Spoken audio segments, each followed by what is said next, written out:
Beleza. Pessoal, nós vamos hoje fazer a correção daquele simulado que foi trabalhado na nossa aula presencial, certo? Eu quis gravar esse vídeo para mostrar para vocês, para a gente comentar as questões daquele simulado, né? Como são muitas questões, eu vou dividir em partes. Vou fazer um vídeo, depois a gente vai fazer outros vídeos sobre as outras questões, mas iremos tentar comentar todas elas, são bastante questões. Então, para vocês me acompanharem, pega aquele simulado que vocês têm e acompanhe comigo na correção, beleza? Então vamos lá. As primeiras questões eu peguei do Instituto Verbena, né? Questões que foram cobradas em provas recentemente, no ano de 2023 e 2024, né? Sobre o conteúdo Geohistória. Então eu quis colocar algumas questões de algumas provas que foram trabalhadas para vocês terem uma noção do que ele pode, o que vai estar cobrando. Porque o que eu pude perceber é que é muito semelhante uma prova com a outra. Então também não deve ser diferente a prova de vocês, tá? Então vamos lá para a primeira questão. A primeira questão, ele fala sobre a questão ambiental, né? Ele deu um textinho aqui, aonde ele fala sobre as queimadas. Ele fala sobre as queimadas no Cerrado, lá no Chapada dos Veadeiros, essa primeira questão, certo? Ele fala aqui, eu vou pegar alguns dados desse textinho para não ficar lendo muito, para não ficar tão longo o vídeo. Então ele fala aqui, ó, de acordo com esse documento, entre 1990 e 2003, dos 95 registros, 41% foram criminosos das queimadas. 25% dos episódios a causa foi desconhecida, 15% resulta na queima de pasto, né? 19 de um conjunto de 5 outras causas, como raios, acidente de carro, garimpo, enfim. Então ele está falando, essa primeira questão, ele está falando de uma questão ambiental. Lembra eu comentar com vocês, a questão ambiental, gente, é uma questão que eu acredito que vai estar na prova de vocês. Então fiquem muito atentos à questão do desmatamento, das queimadas do cerrado. Isso provavelmente vai estar na prova de vocês, ok? Então vamos lá. Ele pede o seguinte, os dados do texto indicam qual necessidade para se conter os incêndios. Gente, essa questão é muito simples. O que se deve fazer para conter os incêndios? A. Estimular a educação ambiental. B. Restringir as práticas esportivas.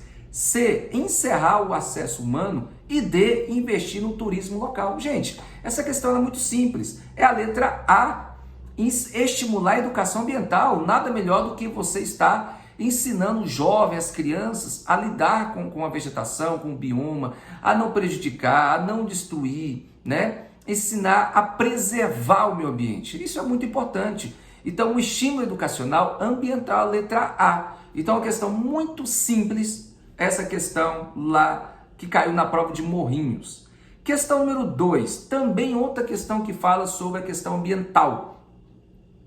Aqui nessa questão número 2, ele está falando aqui, ó, da mesma forma, vou ler alguns trechinhos só para a gente pegar aqui o gancho.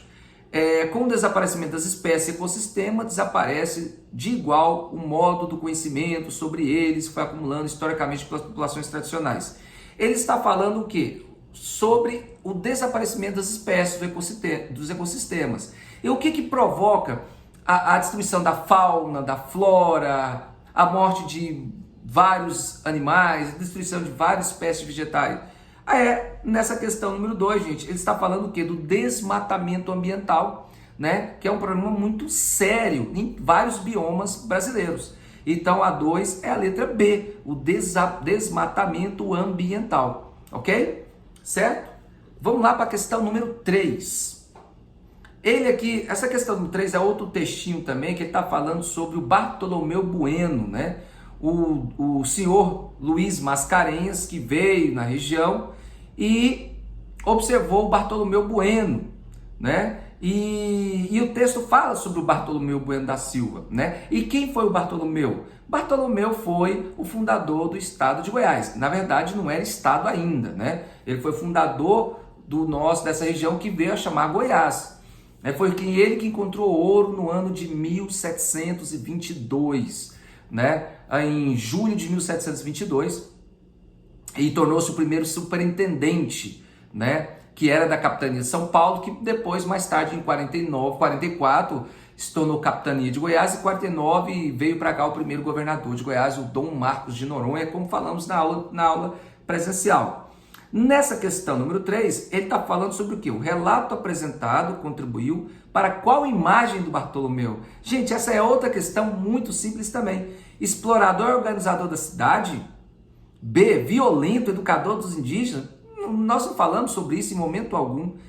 C, herói desbravador de Goiás? Sim, ele é considerado um herói, um desbravador, o fundador do nosso estado. Então, letra C, sem sombra de dúvida. Guerreiro e gerador de trabalho? Também não. Então, a única correta é a letra C. Você percebe que das 3 questões muito simples, que está falando 2 sobre questão ambiental e a outra sobre o fundador do nosso estado, que é o Bartolomeu Bueno da Silva. Beleza? Vamos adiante. Na questão número 4, ele está falando aqui também sobre a ocupação de Goiás. Olha aqui, o ponto zero do Brasil não é, portanto, a chegada das caravelas portuguesas. Esse é apenas um marco factual do apossamento das colônias lusas nas terras dos papagaios. Ele está falando que a chegada dos portugueses aqui não é o ponto principal. O evento fundante do Brasil é o abandono da costa rumo ao deserto, às terras interiores. O português se contenta em navegar por águas e estanca no litoral a sua vontade de conquista e movimento. O brasileiro navega em mares do sertão. O brasileiro está indo pelo sertão, né? Ele está falando que o brasileiro, enquanto os portugueses chegavam no litoral, o brasileiro ele ia para o sertão, ou seja, para o interior, né? Para o interior. Aí ele fala, qual elemento da história goiana contribui com o sentido do texto para a fundação do Brasil? Gente, muito simples. Enquanto ele está falando que os portugueses chegaram no litoral, e ele está falando que o brasileiro navega nos mares do sertão. Quer dizer o quê? Que o brasileiro ele está indo em direção ao interior, né? E antes da procura do ouro aqui no Brasil, a principal atividade econômica era a cana-de-açúcar, era no litoral brasileiro. Então, se produzia a cana-de-açúcar no litoral. O interior era mais tribo indígena e criação de animais, tal, né? O gado, porque o gado não podia ficar no litoral. Então, quando ele fala em direção ao interior, o que os bandeirantes fizeram? Vieram em direção ao interior buscar o quê? Ouro, mão de obra indígena, né? Que foram os motivos pelos quais houve a interiorização do Brasil. Uma das consequências da mineração brasileira, tanto mineira, goiana, né? O objetivo deles era a procura do ouro, era a interiorização. Eles procuraram o ouro, em consequência, houve a interiorização do Brasil, né? Houve a ocupação do interior do Brasil, ok? Então a questão número 4, A, escravização dos indígenas, B, mudança da capital, C, mineração, ou D, as bandeiras. O que ele está falando? Navega os mares do sertão, ou seja, indo para o sertão. Quem é que fazia isso? Os bandeirantes, ok? As bandeiras, tá? Então a 4, letra D. Na questão número 4, letra D, bandeiras. Vamos lá para a questão número 5. Leia o texto a seguir. Este fenômeno teve sua expressão na formação das oligarquias locais e regionais, que dominaram o cenário político na primeira metade do século XX e que tinha no personalismo entendido como a tendência da comunidade política em guardar maior lealdade e obediência ao indivíduo que detém o poder de que o cargo que efetivamente ocupa. Sua característica marcante. Ele está falando com o advento, né? Está falando do século XX, com o advento da modernização. O texto apresenta a característica de qual tipo de gestão política que fez no passado goiano. Gente, ele está falando do início do século XX.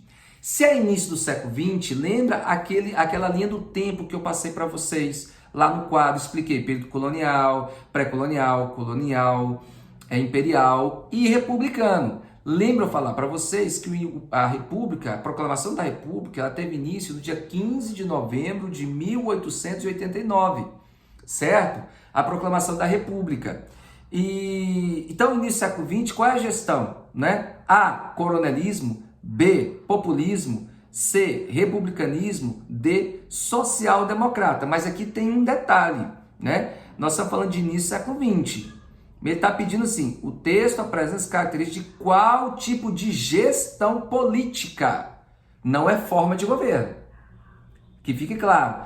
Muitos de vocês podem ter marcado república. República é forma de governo, tá? Quando ele fala gestão política, ele está falando quem tomava conta, tá? E aqui, lá no início, na primeira linha do texto, ele fala que teve sua expressão em formação das oligarquias locais. Então ele está se referindo aos coronéis, ao coronelismo, tá? Então a 5 é a letra A. Letra A. Então cuidado se não confundir coronelismo com republicanismo. Aí é uma questão de interpretação do texto. Aqui ele fala sobre as oligarquias locais. A república não é uma oligarquia.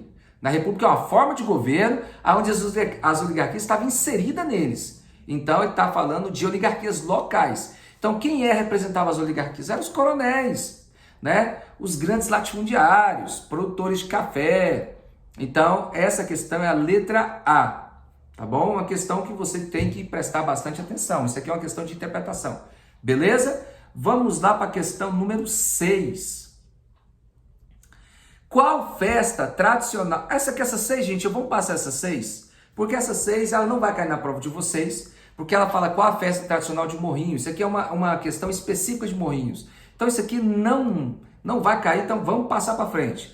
A 6 também, a 7 também não precisa, que é uma questão própria. Eu quis colocar para vocês, só para vocês terem uma ideia, o que ele poderia perguntar sobre o nosso município, tá? Por isso que eu quis colocar só para vocês. Tá? No caso aqui, a 6 é a letra B, a exposição agropecuária. A 7 é a letra C, agricultura e pecuária, tá bom? E a 8 também é uma questão de Morrinhos. Você percebe que essa prova aqui, 3 questões do município de Morrinhos. Só 2, 3 questões foram sobre o estado de Goiás e 3 sobre o município de Morrinhos. Então a 8 fala oferecer infraestrutura, também voltar para Morrinhos. Então isso aqui para nós não interessa. Então 8, letra B. A 9 também, a cidade de Morrinhos, né? O porquê do nome de Morrinhos. Pode ser que esteja o porquê do nome da cidade de Posse. Então fiquem atentos a isso. E vamos lá na questão 10 também sobre Morrinhos, específico sobre Morrinhos, a letra C. Tá? Vamos a 11, que nos interessa mais a questão número 11. Observe as imagens a seguir. Essa imagem aqui na questão número 11 foi uma imagem que nós trabalhamos lá na nossa aula presencial. Essa imagem tá lá escrito aqui embaixo: monumento aos mortos desaparecidos na luta contra a ditadura militar, Goiânia, né? Lembra, esses gomos aí representam os mortos pela ditadura, né? Os riscos representam as lágrimas das pessoas que sofreram com a ditadura. Em outro aqui, tem uma outra aqui, Colégio Estadual Presidente Castelo Branco, tá? Mostra aqui uma escola cujo nome é do Castelo Branco. Quem foi Castelo Branco? Gente, Castelo Branco foi o primeiro presidente da ditadura militar. Ele assumiu em 64, né? O nome dele era Humberto de Alencar Castelo Branco. Então, o que você pode perceber nessa questão é que ele está falando sobre a ditadura, porque a primeira questão fala sobre a ditadura, né? O monumento referente à ditadura. A questão embaixo, a imagem, está falando de um dos presidentes, o nome de um dos presidentes que representou a ditadura, foi o primeiro. Então ele está se referindo à ditadura militar que aconteceu no Brasil e aqui em Goiás, né? Também teve seu momento de ditadura. Então a questão ambas as imagens representam lugares que remetem à história dos governos militares no Brasil, entre as décadas de 60 e 80.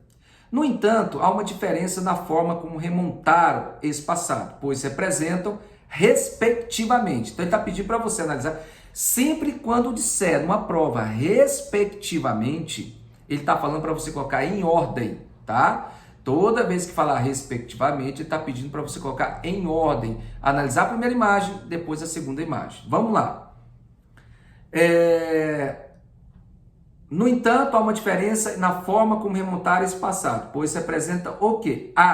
Uma distorção do passado e uma tentativa de reescrita da história? Não está falando sobre isso. Ele não está falando de reescrever a história e nem uma distorção sobre o passado. Ele está falando de um fato que aconteceu. Nada de distorção. B. Um manifesto partidário, uma problematização via educação, também não está se referindo a isso. Um manifesto, que manifesto? Não está tendo nada que estou falando sobre o manifesto aqui. Então, letra B também está fora. C. Uma negação da história, uma valorização da memória, uma negação. Ele, em momento algum, ele está negando a ditadura, está falando que aconteceu a ditadura. E D, uma crítica ao regime militar e uma homenagem ao presidente, com certeza. Né? A crítica lá, a imagem, está falando sobre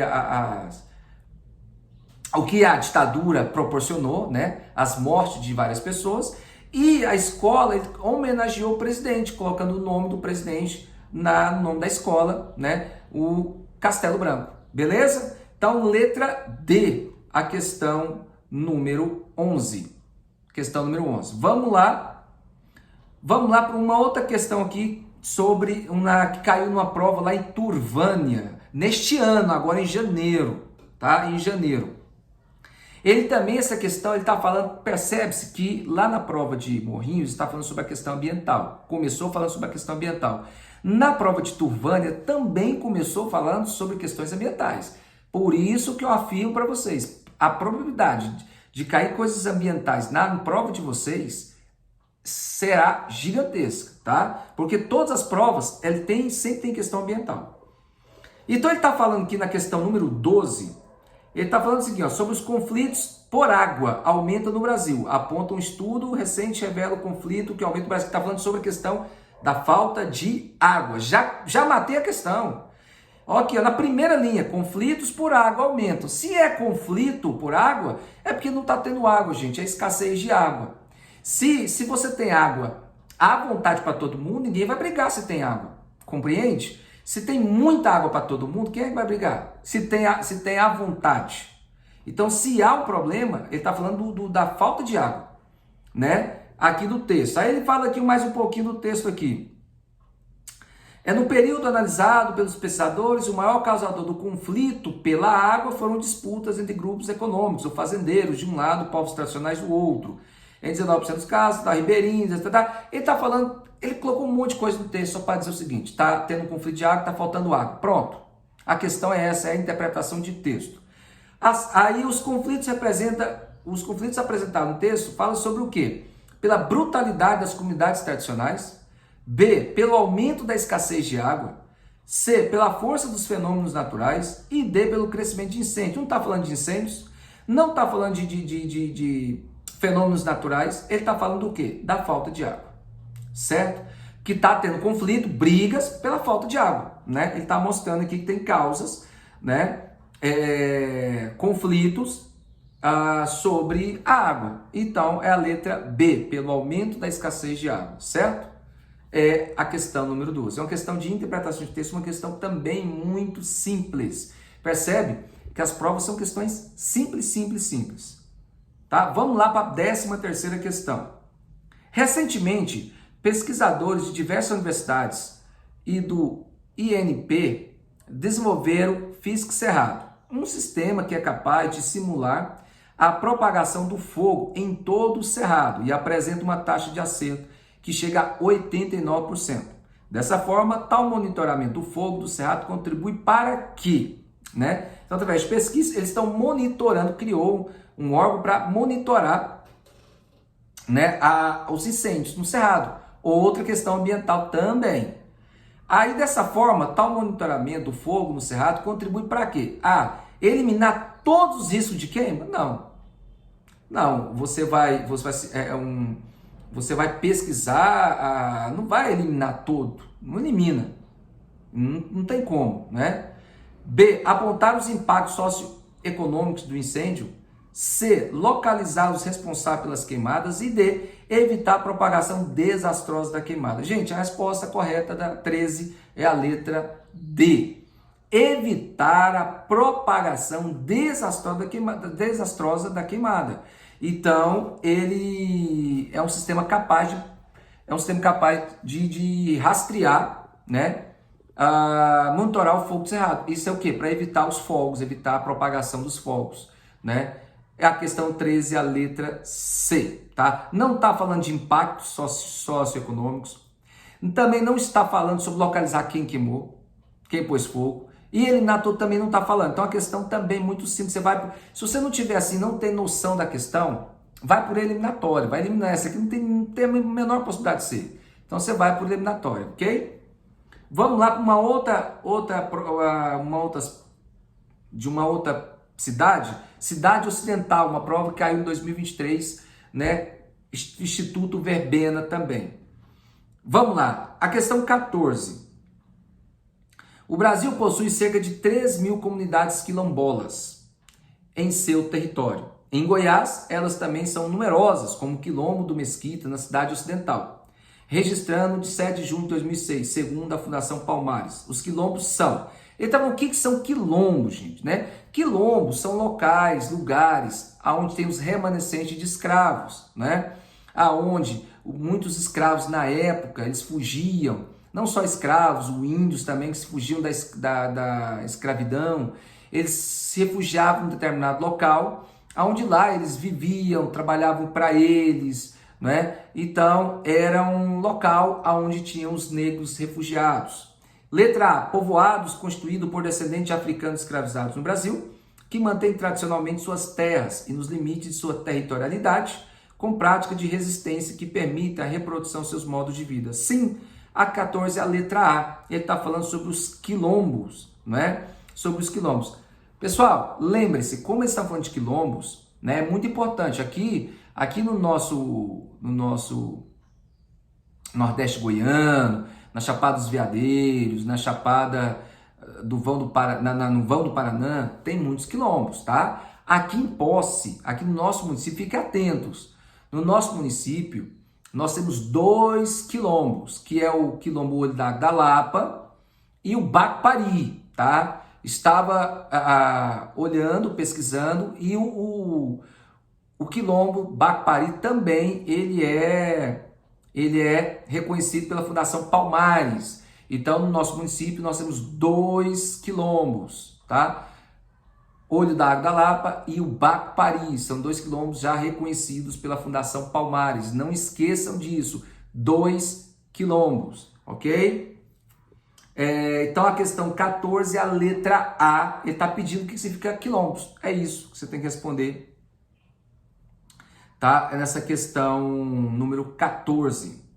Vamos lá para a questão número 15.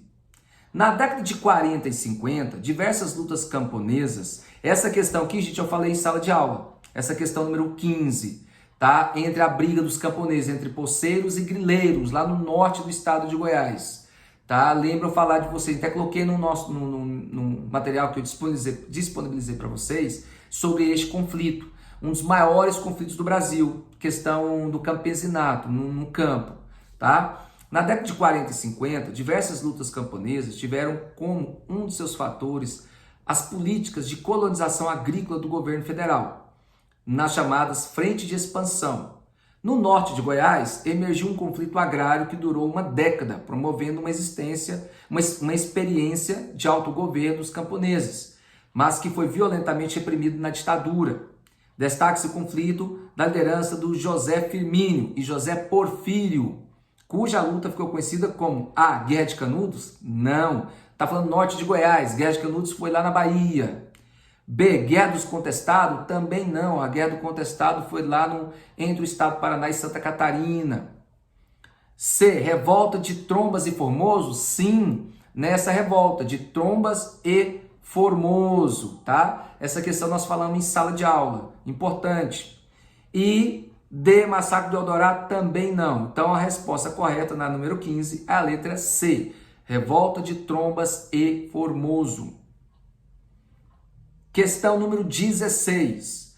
Entre 2021 e 2022, o desmatamento do Cerrado saltou de 680 mil para 815 mil hectares. Outra questão ambiental, mantendo uma tendência de crescimento. O calor do fogo das queimadas elimina os micro-organismos responsáveis pela transformação e decomposição da matéria orgânica, diminuindo sua atividade biológica. Com as queimadas, o solo do cerrado sofre com... Ele está falando o impacto que causa o cerrado as queimadas no cerrado. Vamos lá. A liberação de grande quantidade de carbono na forma de CO2 para a atmosfera. B, o aumento da vulnerabilidade ambiental com a migração de espécies de fauna. C, a redução da fertilidade pela perda de nutrientes por lixiviação. E D, a redução da biodiversidade vegetal nas áreas de floresta, tá? Gente, essa questão também é uma questão simples. Ele está falando qual o impacto que causa a destruição o fogo causa no cerrado. Bom, ele reduz a fertilidade do solo? Claro. Ele prejudica o solo. A queimada, ela prejudica o solo, né? Tem pessoas que não têm condições financeiras, um baixo poder aquisitivo, eles limpam o terreno através das queimadas. Ele até no primeiro momento pode até ser bom, mas depois ele arrebenta, ele acaba com a fertilidade do solo. Então a letra C, a redução da fertilidade pela perda de nutrientes por lixiviação, né? A redução da biodiversidade vegetal nas áreas da floresta, né? A biodiversidade vegetal, ele está falando sobre a destruição das matas, o que causa no cerrado. Também é um outro problema que causa, mas nessa questão aqui, a letra C, a redução da fertilidade pela perda de nutrientes, tá? Pela perda de nutrientes, ok? Questão número 17. Quando o médico e geógrafo José de Castro publicou em 1946 o livro Geografia da Fome, o Brasil passava pelo processo de redemocratização e tentava enfrentar suas fraturas mais evidentes. Em 2022, o Brasil volta ao mapa da fome e registra 33 milhões de pessoas em estado de insegurança alimentar. A principal causa desse retorno ele está falando de um problema atual. Lembra que está falando em 22, o Brasil volta ao mapa da fome e registra 33 milhões de pessoas em estado de insegurança alimentar. A principal causa desse problema é a guerra da Ucrânia, a instabilidade climática, a crise agrícola que afligiu o centro-oeste do Brasil. Letra D, a pandemia do Covid-19 que aprofundou as desigualdades sociais. Essa questão é a questão letra D. Ele está se referindo ao Covid, uma coisa recente que aconteceu, que causou uma série de problemas, tá? Uma série de problemas econômicos, social, né, na sociedade brasileira. Então a letra 17, a questão 17 é a letra D, ok? 18, Goiás tem um histórico caracterizado pela mineração. Ao longo do século XX, o Estado ampliou o seu desenvolvimento no setor mineral, atraindo empresas de várias partes do mundo. São exemplo de desenvolvimento nesse setor o município de... Então ele está falando sobre a mineração, né? Sobre a mineração. Eu disse para vocês que a região forte na mineração é a região norte do estado de Goiás. Então vamos lá, letra A, Abadiânia, Alexandria, Anápolis? Não, está no centro. Ele está falando aqui a mineração. Então a mineração você sabe que é a região norte. Abadiânia, Alexandria, Anápolis está na parte central do estado de Goiás. B, Alto Horizonte, Crixás, Niquelândia. Niquelândia, vem de níquel, Niquelândia, né? É a letra B. Letra C, Aparecida de Goiânia, Itapuranga, Faina, não, está no centro, na parte central de Goiás. E Hidrolândia, Formosa e Goianira. Goianira está na parte central, Formosa está no nordeste goiano, tá? Então, logo, é a letra B, Alto Horizonte, Crixás e Niquelândia, ok? Vamos lá, eu vou nesse vídeo apenas fazer 20 questões. No próximo vídeo nós falaremos mais as próximas outras questões, tá ok? Para não ficar tão longo. Essa questão caiu lá em Santa Helena, em 2023. Em fevereiro de 2021, uma localidade de Goiás foi reconhecida pela ONU como primeiro território e área conservada por comunidades indígenas e locais do Brasil. Porém, essa área já era conhecida pelo governo do estado desde 1991 como sítio histórico. O texto se refere a quê? Gente, nós estamos falando A, Carajás, B, Calungas, C, Avacanoeiro, D, Tapuias do Carretão. Gente, não, ele está se referindo aqui, ó, o primeiro, reconhecido pela ONU, né, o primeiro território e áreas conservadas por comunidades indígenas, está se referindo aos Calungas, tá? Ele foi o primeiro território de área conservada por comunidades indígenas, Calunga, tá? Os Carajás também é um dos aldeamentos que foram reconhecidos, mas não foi o primeiro. O Carajás fica ali na região de Aruanã, né? Certo? E o Calungas aqui no Nordeste goiano, lá na região de Cavalcante, que foi o primeiro reconhecido pela ONU, tá? Aí você tem o Avacanoeiro e o Tapujos Carretão foi lá em Rubiataba, no centro também. E o Avacanoeiro foi lá mais na região norte de Goiás, ok? Então você está se referindo à letra B, Calungas, a que foi reconhecido pela ONU. E a última questão do vídeo, Augusto Hilaire Saint-Hilaire, através das descrições sobre a sociedade goiana do século XIX, anotou informações sobre a paisagem, os costumes, sistema de produção, circulação e consumo de mercadorias. Ele e outros homens que deixaram seus registros são indicados como... Gente, o Saint-Hilaire, ele foi um viajante pelo Brasil. Ele viajou o Brasil e ele tem alguns livros que ele já publicou, que foi publicado nas viagens que ele fez, né? Que foi publicado sobre as viagens, documentos das viagens que ele fez, né? E falando principalmente como eram os povos indígenas em vários lugares do Brasil. Então, está falando dos viajantes estrangeiros. Bom, é a questão número 20. Próximo vídeo resolveremos mais outras questões. Valeu, obrigado e espero que tenha ajudado vocês. Um abraço.